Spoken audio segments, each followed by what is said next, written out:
Good afternoon, everyone. Welcome to Medical Grand Rounds. Before we begin, I'd like to make a brief land acknowledgement. McGill University is on land which has long served as a site of meeting and exchange. We acknowledge and thank the diverse Indigenous peoples whose presence marks this territory on which we now gather. Thanks, everyone, for joining us. Thank you all for our crowd here. We have a large in-person crowd today, so welcome. Just a brief reminder to please leave your questions till the end of the presentation. I would ask that you enter them in the chat. As well, please remember to fill out a brief survey. This will be made available to you by email immediately after the presentation. And finally, our speaker today is from the Division of Geriatrics, and I would like to invite the Chief of the Division of Geriatrics, Dr. José Morin, to please introduce our speaker today. Thank you.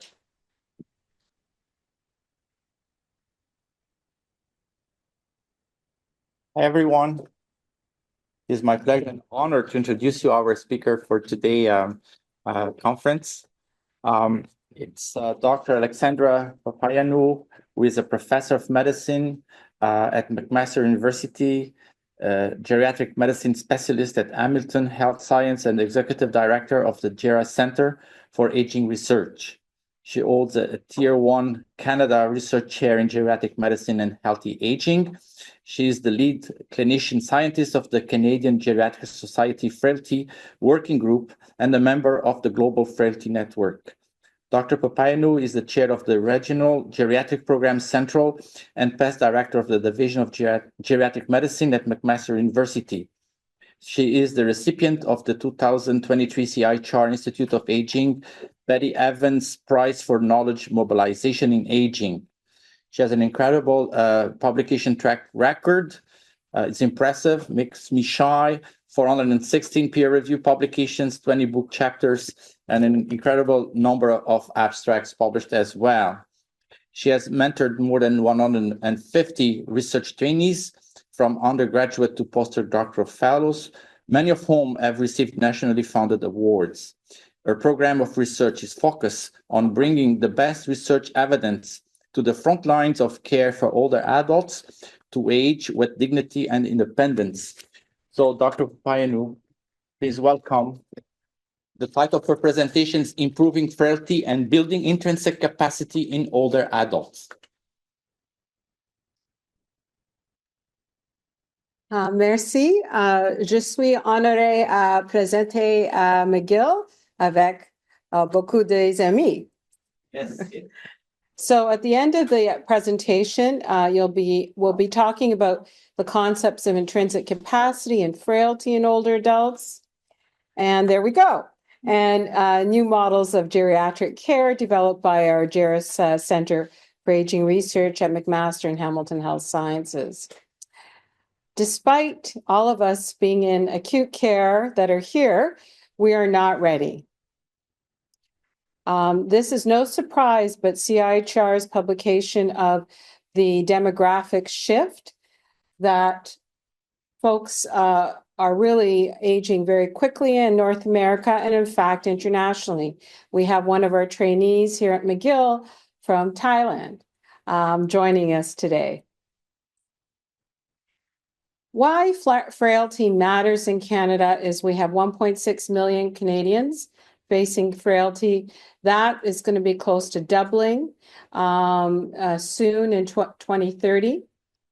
I think what's really important to remember is that 3.75 million Canadians are caregivers, and that is going to double. So those individuals you see in the middle of the night in the emergency room, and you're wondering why they're here, and it takes us sometimes a couple of days, and I see Dr. Morin nodding her head, is the caregiver has been admitted for urgent surgery, or they had a fall, and all of a sudden things are in crisis. So that's 1 in 4. There's no specialty in medicine and surgery that's not going to be impacted by the changing demographics.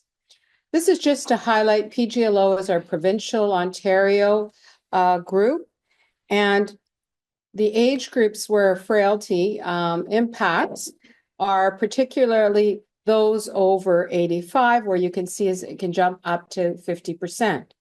But not all older adults are frail. So in fact, our primary care colleagues see the 70% of older adults who are not frail. So we tend to get a very biased viewpoint in acute care. So Geras, the Center for Aging Research, is focused on Hamilton Health Sciences. We move research into clinical care. Dr. Sackett, who was the founder of evidence-based medicine, had said that there's a 15-year delay of getting research to the front line. And there's still a delay in changing that. Our social media, just to highlight that research is changing, the traditional metrics of publication, grants are not the same. Social media is playing an increasing role. We have 73 countries around the world, 15,000 searches every month looking at the Geras website. So it's important for young researchers, or whether you're an educator, to start looking at other opportunities.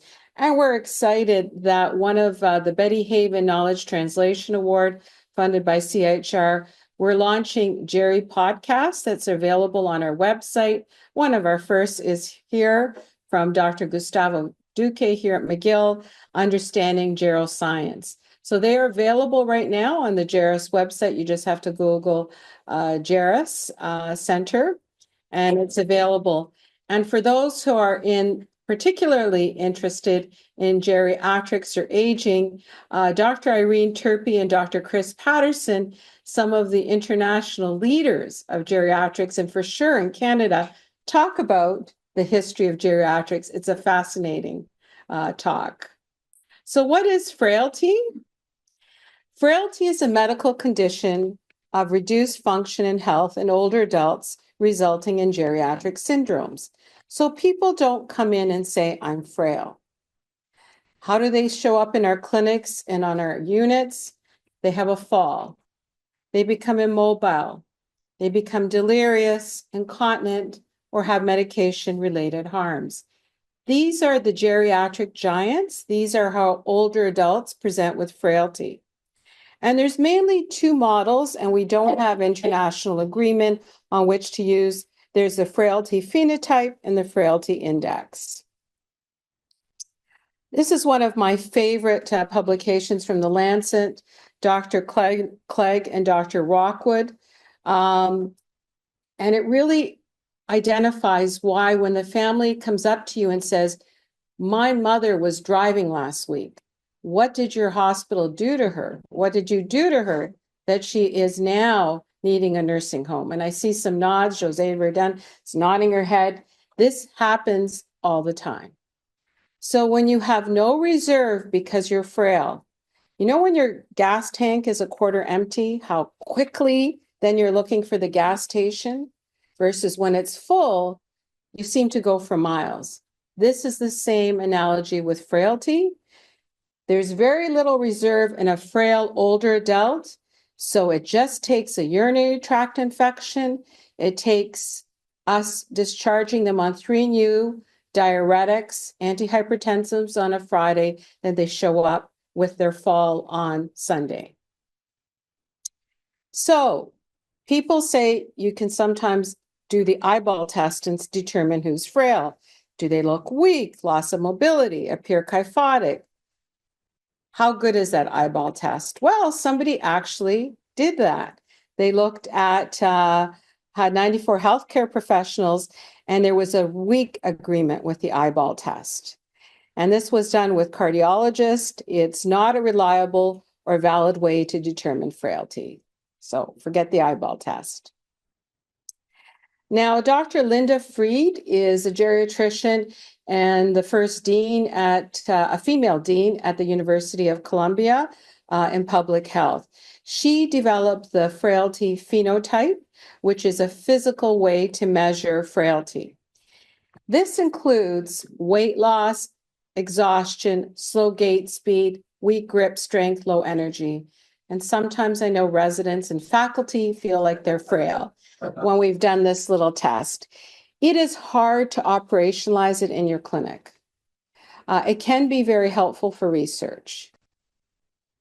Then we have our Canadian international known leader from the University of Halifax, Dr. Ken Dalhousie, from Dr. Ken Rockwood, who looked at the deficits, accumulations of deficits as a proxy.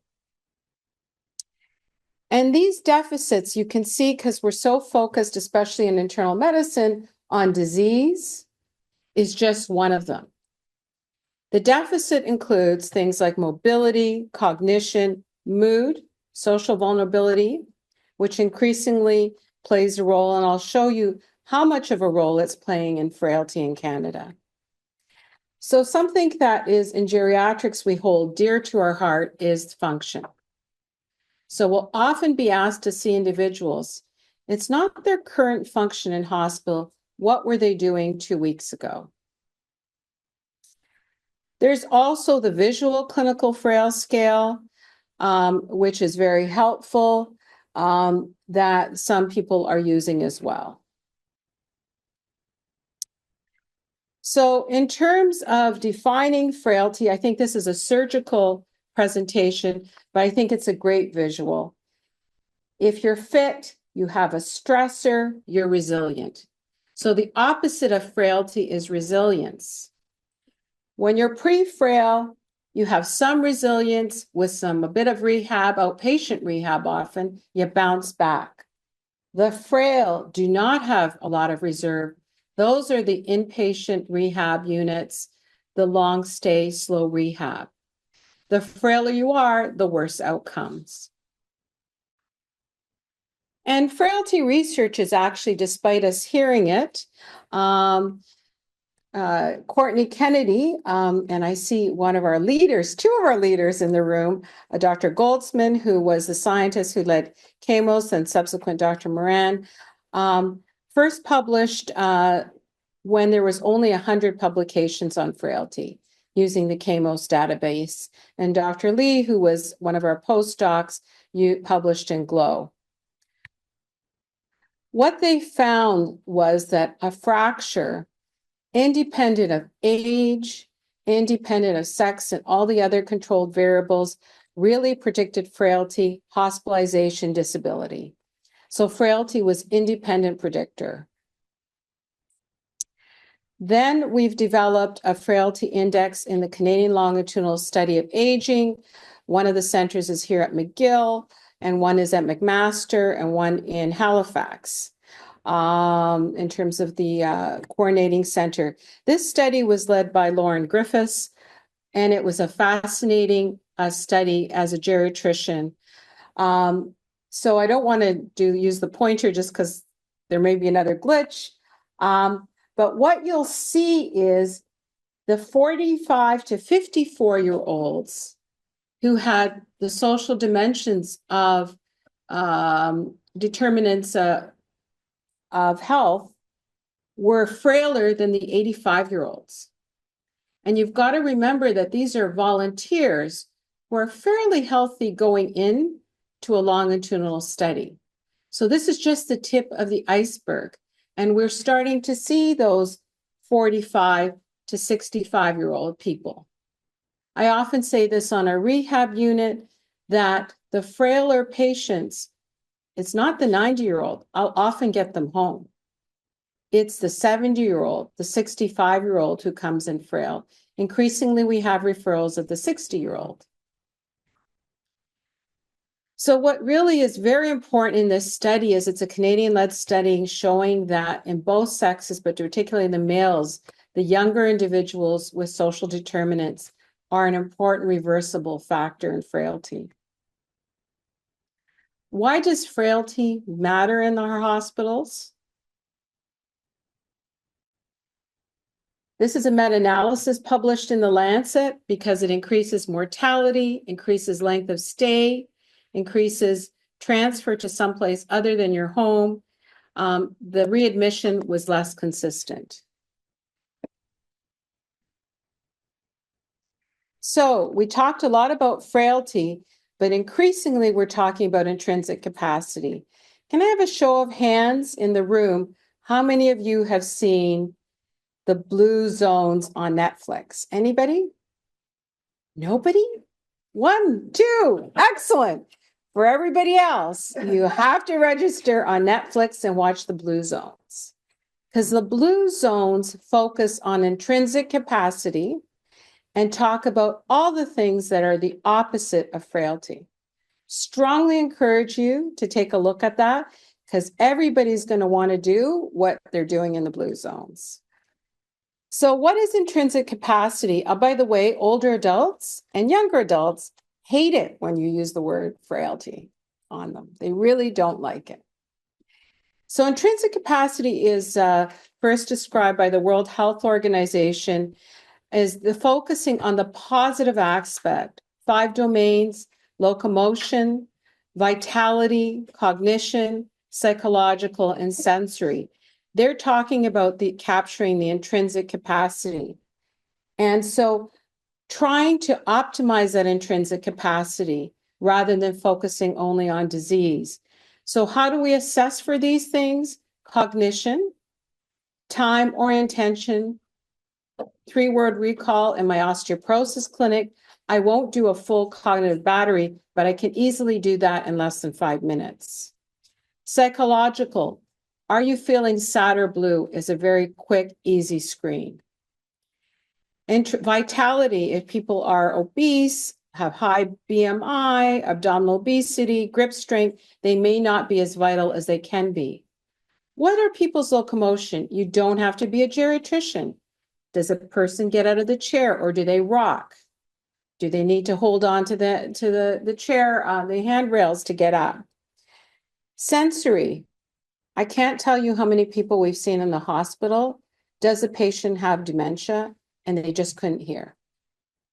And even in my clinic, when I diagnosed dementia, when you put on the hearing amplifier, by the way, every medical clinic, every unit should have a hearing amplifier.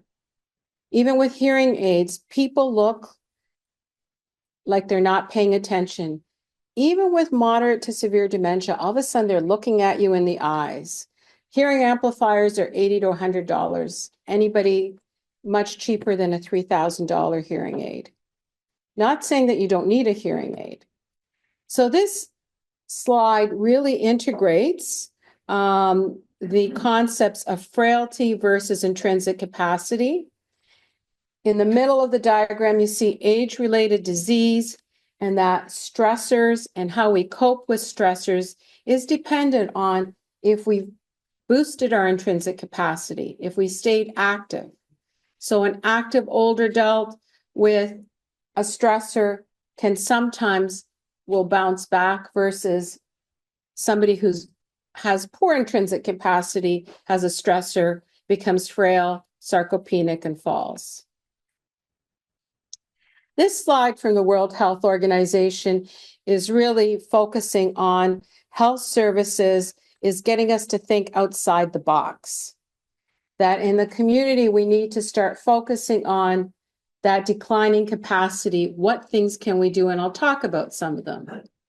These are the things we can do for prevention, especially in primary care. So how do we assess for intrinsic capacity in the clinical setting? This is a study published by Ahmed Negam, who was a PhD with our group, looking at the short physical performance battery, very predictive of hospitalization and emergency room visits. We did this in a geriatric clinic. You can see our age group was around 80, the mean. Time to go is 16, greater than 12, that's the walking speed, getting out of the chair, is predictive of hip fractures. This was a clinic, we see a lot of individuals with dementia. The MMSE was 17, over less than 25 is worrisome. And what we found is about the mean was in terms of frailty, is we saw a mix of pre-frail and frail. But what we did find was the short physical performance battery was very predictive of emerge visits and hospitalizations. What does a short physical performance battery do? It's things that you can easily do the majority in your office. What's their balance like? That's the neuro exam, the tandem gait. What's their walking speed? You can measure that. And then also, what's their ability to get out of the chair 5 times? You may not have time to do it all, but it gives you a really good viewpoint on who's going to end up in acute care quickly.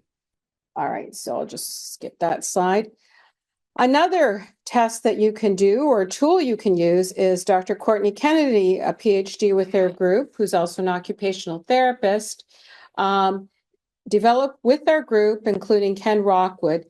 We've developed, using the CAMOS initial database, an app. So you can do this in your own clinic.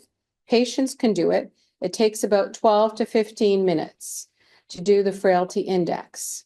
And it includes domains from nutrition, cognition, daily function, mood, psychosocial, and you can calculate physical domains, but you don't have to.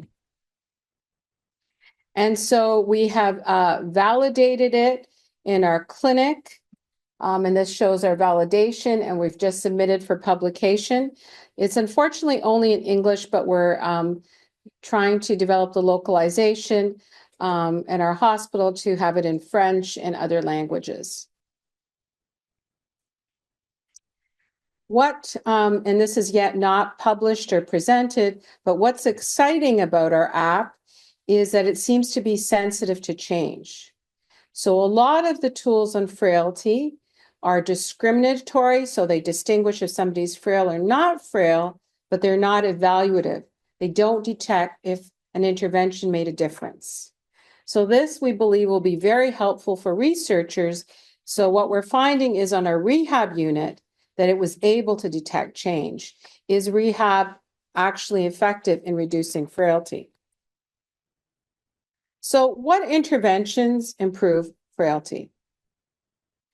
So Ahmed Negam, our PhD and postdoc, did a systematic and network meta-analysis on frailty. And what we found, and this is why you have to watch that Netflix series, is physical activity was the most powerful.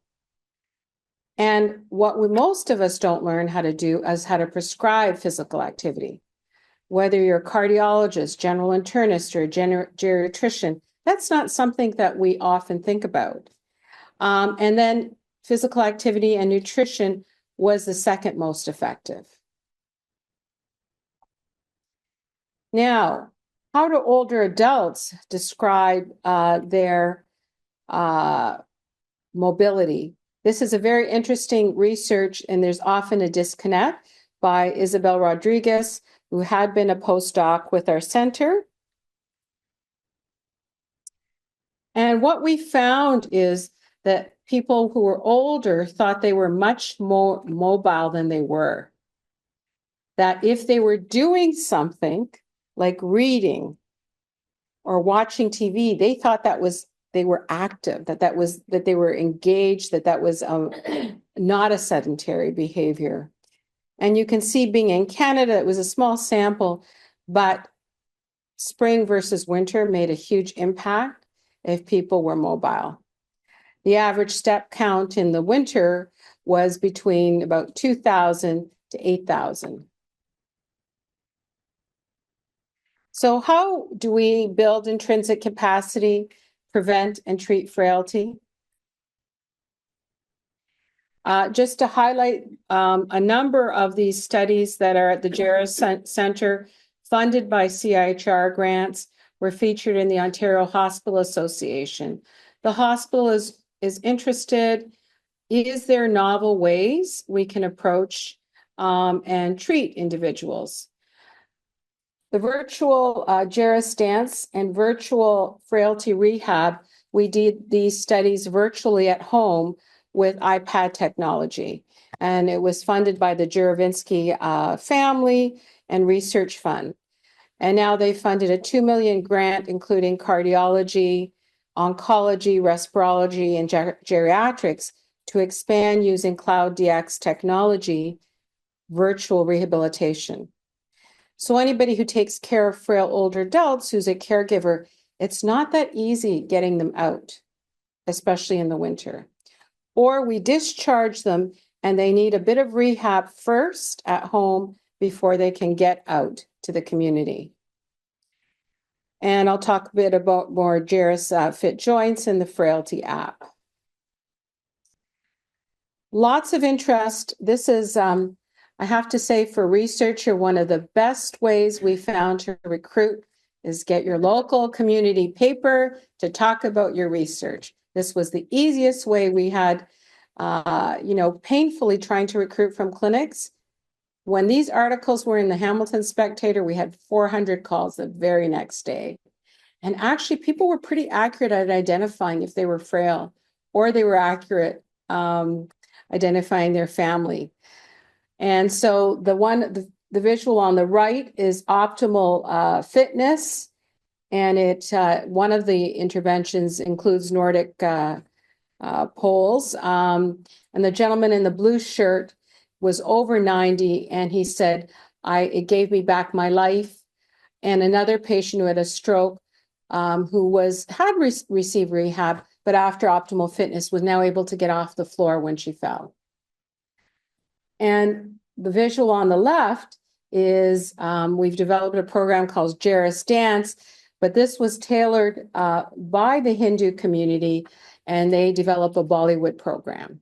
And they all dressed up for Mother's Day. So Geras Dance for Improving Brain Health and Mobility is a program that we're offering across the YMCAs. So it's trying to build intrinsic capacity outside of the hospital. And so this was the example of Bollywood. But it's been funded by CIHR. We're starting an RCT. It placed first prize. Oh, are we running out of time? Oh, the visual. Oh, sorry. It's going online. Patricia Houston, one of our also PhDs in our group, won first place in the American Geriatric Society in clinical trials. And we've had over 40 sites, 5 provinces participate. In terms of the research we've done, we found it to be feasible, safe, and enjoyable. Older adults have participated in co-development. We've done a systematic review. People can see it online. Yes. Yeah. Okay, great. We've done a systematic review that showed Geras Dance because of and other dance programs, because of the multitasking that you do, improves global cognition, especially executive function. It's very interesting offering this in my memory clinic to couples. They either love the idea or one of them will say, well, we never danced together. Don't like it, not going to start now. But lots of folks do sign up and do well. What we did find as well in terms of mobility is it actually did improve the short physical performance battery and reduced falls. And you say, why is that important? I'm working in acute care. How often would you see a fall and emerge? Somebody needs it. Oh, there we go. Every 10 minutes, an older adult presents to an emerge in Canada with a fall. We need to do something about falls. And falls, the only intervention so far that's worked has been exercise.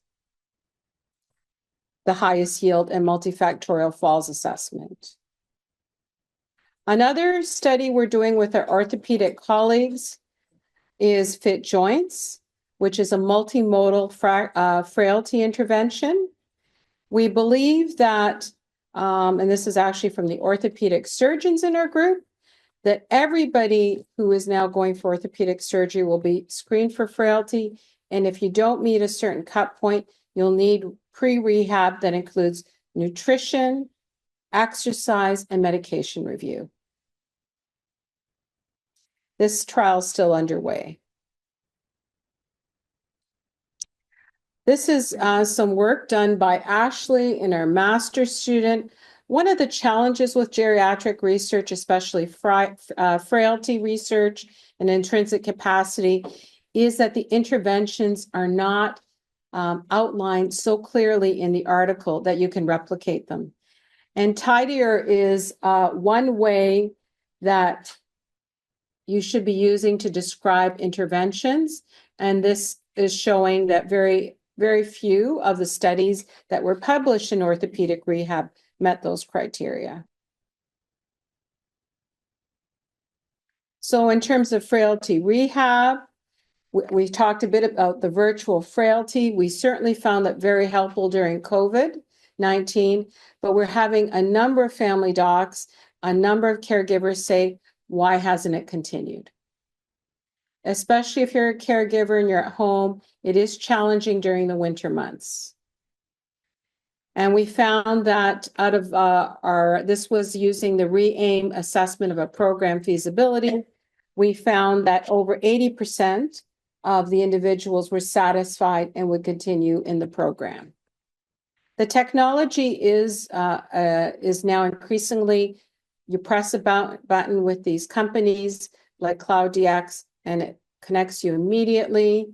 You do need to have a funding model. Not everybody can. We lend out the tablets from the hospital. Optimal Fitness is another trial that we're doing in partnership with the YMCA. We used to have these in the hospital and day programs. They've all shifted, including cardiac rehab, cancer rehab, to the YMCA. What we look at is, again, exercise, nutrition, medication review, and socialization, as well as we're looking at MRI in terms of intramuscular fat content with one of our engineering colleagues. And we have a number of partners. What we did find is the YMCA has been a fabulous partner. We hope to scale it across Canada, but working with frail older adults is not the same as working with healthy seniors. There's hearing, visual, you need to adapt. And that's why we have a partner, the physio, going in once a month and individually tailoring. And this is what it looks like. It's been featured in many social media. And as I said, the Hospital Association. And this is all of our trainees and some of our staff of the Geras Centre. So I'm going to stop there to open for questions. We're excited because frailty, a lot of folks think that it's not reversible. There is a stage where it may be end of life. It's important to do a proper frailty assessment to determine what's reversible and how we can change things. Thank you. Mostly, thank you so much for this really wonderful, comprehensive lecture, and congratulations for all the work that you've done to advance this field. We'll take questions. Are there any questions in the room? Otherwise, we'll go to questions online. Jose? Yeah, are you hearing me or? Yeah, okay, she could repeat the question. Yeah, we'll repeat the question. Yeah.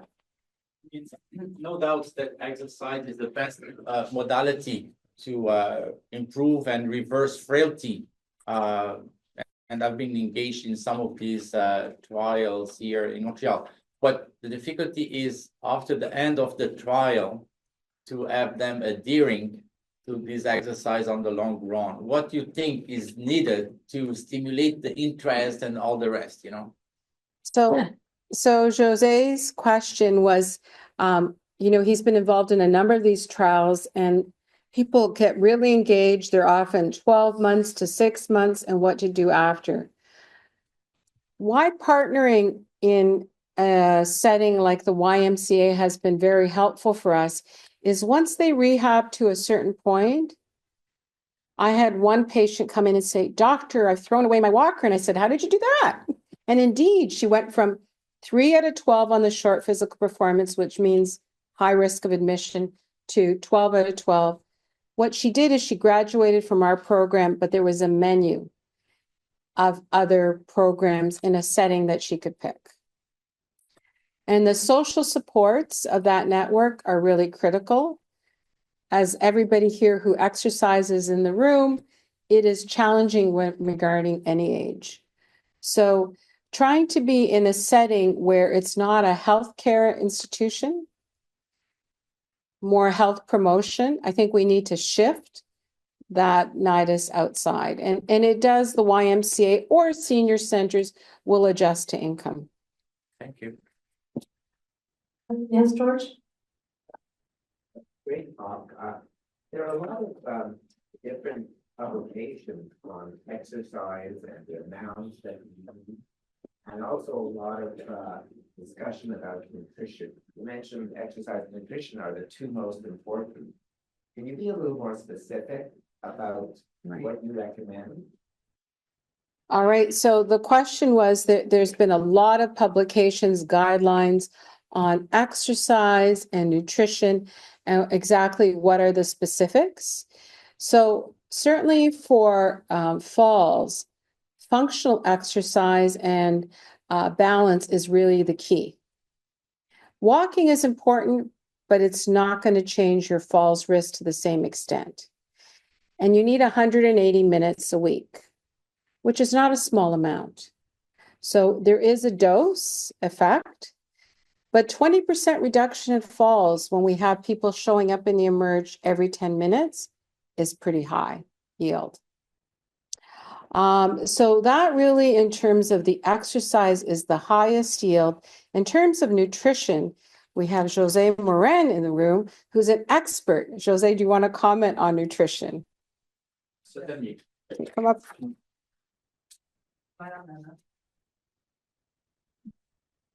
This is not my presentation, but what I would say is that there's a minimal amount of calories we need to ingest.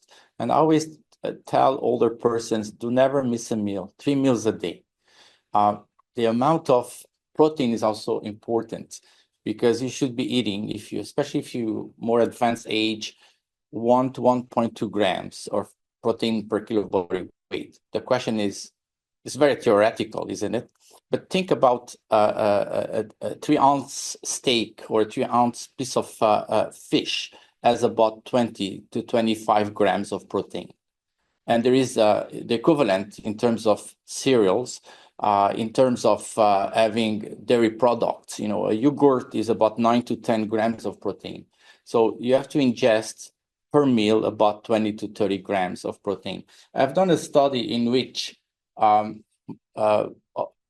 amounts of protein were met at 1.2 grams per kilo body weight per day, combined with exercise to verify if leucine supplementation, which is an essential amino acid that increases synthesis of muscle protein, would make a difference. It did not. So if you eat 1.2 grams of protein per kilo body weight per day, combined with exercise, it should be sufficient. Along the lines, can you just answer this question about vitamin B12 deficiency, since you're talking about nutrition? Yes, I mean, vitamin B12 deficiency in older people is quite prevalent. It's why in our clinics, we always do screening for it. It's not mandatory for the general population. About 17 to 20% of frail older persons have vitamin B12 deficiency. It's worth verifying because, you know, the impact of low B12 is incredible in terms of anemia, in terms of neuropathy, in terms of cognition, depression. So for this reason, in frail older persons, we should be making screening. Yeah. So in our frailty studies, because not everybody can get up, we do nutrition counseling. Diet is always the best source. We do either provide nutritional supplementation, Resource Plus, or Ensure Plus. And so for some individuals who can't get the protein intake and don't like these, culturally, some people don't enjoy them, making them cold, drinking them through a straw. The other technique we use them like Med Pass, a little shot with medications in between meals. So you don't want to replace the food. And so that is actually a pivotal part of all of our interventions on frailty. There's a question about cost effectiveness and how much increasing nutritional support to frail seniors reduces healthcare costs. Is there debate on that? So we are actually, one of our economists, Jean-Éric Tirade, it will be analyzing that as part of our study. Maybe just repeat what I said. So the question was, do you have any cost effectiveness studies as how increasing nutritional support to frail seniors in the community reduces healthcare costs? And we don't as yet. Again, you know, it is ideal to get it from diet, but sometimes we require supplementation, which is often not covered in provincial formularies. There's a question on Ritalin, and can it be used in frail, passive elderly patients who need mental or physical stimulation? So the question is, can you use Ritalin in frail, passive elderly patients who need mental or physical stimulation? That's really off-label use. I have seen it used, but it really is off-label use. I think what's important I just want to follow up on that question, is one of the first signs of cognitive impairment may be a change in gait or falling. So that's often a red flag, and that you need to think about. Question on alcohol intake. Does alcohol play a role? For sure, it does play a role, and really wanting to minimize, especially with the new CMAJ guidelines. It's important to ask in older adults, is increasingly we find if people have cognitive impairment, they may have forgotten how much they're taking. And families sometimes will bring it in as well. And so, you know, we often make assumptions and don't ask about that. And the other thing we make assumptions about is cannabis. Is increasingly people coming in with falls or delirious have taken cannabis and they purchase it not necessarily prescribed. And seniors are the fastest growing consumer in Canada, cannabis. Yes, go ahead, Josie. So the fit frailty assessment, is it done by the patient or is it done by the your app? Just to, Okay. So Jose's question was, what about the fit frailty assessment on the app? You can get it on the Apple Store. The patient can do it, so their family can do it. They can do it themselves to get a score to determine where they need to improve. Or we found in the clinic, the nurse would facilitate it as well. So you can do both. And we validated it virtually as well. You didn't mention low or no gravity exercises, swimming, cycling, rowing. Are they no good for the people? So the question was about no gravity, like cycling, rowing. So some of that does include resistance training, and some of it does improve function. But things like the squats, doing squats to get out of the chair is critical. So you may not be able to do squats initially, but I've had even a 100-year-old lady come to me at 101 and say, "Doctor, I've been practicing that exercise you showed me, putting the chair against the wall, a solid chair with armrests," and she could get out of the chair without using the armrest. So to answer your question directly, they are obviously very helpful in your general health, but to reduce falls, it has to really be functional. There's that, coming back to nutrition, there's a question about protein restriction as promoting increases in health lifespan in experimental animals. How do we reconcile this with the current recommendations to increase protein intake? So a lot of that research is based on more the caloric restriction than protein restriction. And I think it's the reverse of, these are frail older adults who are not getting enough for protein synthesis, particularly who have comorbidities or have that are challenged and have higher metabolic needs. That's a different group. The group in that you're maybe talking about is sort of the younger group that they're looking at it. So too much protein, excess protein may not be. I think just to follow up, all of our vitamin trials have shown too much is not a good thing. We've seen it with calcium, we've seen it with vitamin E, we've seen it with vitamin D. Say, You mentioned you're sending now your rehab for thinking about sending the cardiac rehab, rest rehab to the Y. It's quite a challenge, I suspect, for the Y, they like it's a culture shock, isn't it? Like it's usually the well elderly that goes there and now you're sending the frail. Just a question, how did they adapt? And Okay. how much money did you have to equip with a defibrillator and all kinds of, well, and you mentioned also the fact that they're visually and hearing impaired. How, is there something on your site on how to do that? Because I'm not too sure our Y will be that open to them. So the question from Dr. Verdun, who's a geriatrician, mentioned that a lot of our programs that were traditionally held in acute care, like cardiac rehab, are now done at our Y locally. So this was a huge transition where the hospital partnered with the YMCA, and they're called Live Well programs.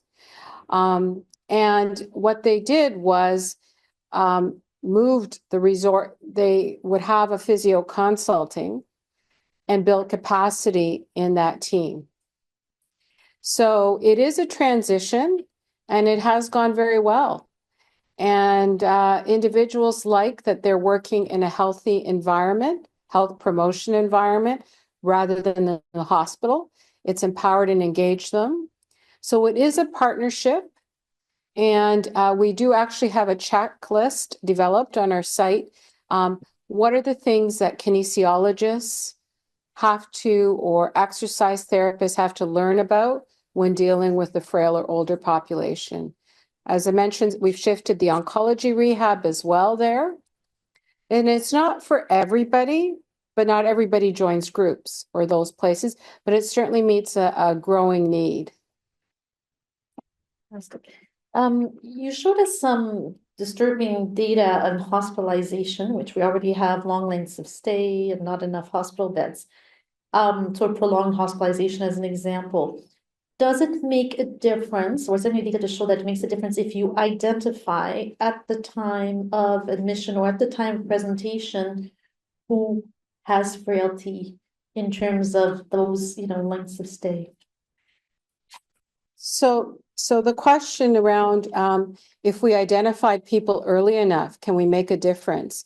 So I think the best example of that is Dr. Sharon Inui's work on delirium, published in the New England Journal, where if we identify people at risk for delirium in acute care, so those who are frail, those who have dementia, those who are hearing and visually impaired, identify them immediately. The HELP program model reduces delirium by 40%. And it's a little discouraging because I spend my clinical days then seeing people who are delirious. When I see them, it's too late. And what I do doesn't make as much of a difference. So what does delirium prevention look like? The HELP team is a consolidated team that does mobilization, get their glasses, their hearing aid on, getting meals. So they're low-tech things that are cost savings. So it reduced both delirium by 40% and falls by 30%. So if your hospital doesn't have a HELP program, I'd encourage you to get one. We don't have a help. AAPA. Oh, AAPA. Okay. Okay. Approche adaptée pour la personne âgée. We write that in our console all the time. Can I ask, so how does one get AAPA in our institution? We're just talking about, we have the equivalent of HELP. How does somebody comes to the emergency room that you think is going to need admission on a medical floor? What does one do to say, to do what she's talking about, the HELP type of program? Can you just tell us? Please, yeah. Yes, I can. Yeah. It's similar to the HELP program. Exists the Approche adaptée pour les personnes âgées. It's a provincial program, and we do have an office at MUHC dedicated to the AAPA. The difficulty here is that we have to educate the healthcare professionals involved in daily care, so that the ward where the frail older person is admitted for an acute problem will will receive attention to locomotion, mobility, also nutrition, sleep, incontinence. In fact, it's resumed under ANA, and there's a lot of on the CTU's information what ANA consists of.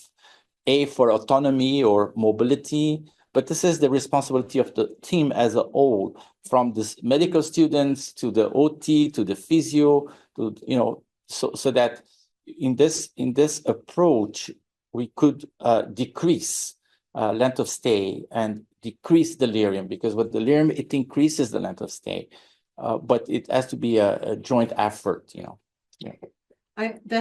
The help program relies on volunteers, which is the difference. And so the reality is, I'm sure, you have Epic here? No. But with with computerization, the staff on the floors are actually more busy on the computer and they need the support. The other caveat is these interventions, you can engage the family. So if you're seeing somebody preoperatively in your pre-op clinic who has underlying dementia, they're at risk for delirium, biggest risk factor, visual and hearing impairment, you can say to the family, these are the things that make a difference. Ask the physio, can you get them up? Be there for meal times, get their glasses and hearing aids on, and be there to advocate. The hospitals can be very disorientating. The date's not there. There's often hard to see a clock. So I really stress the importance of engaging the family as well.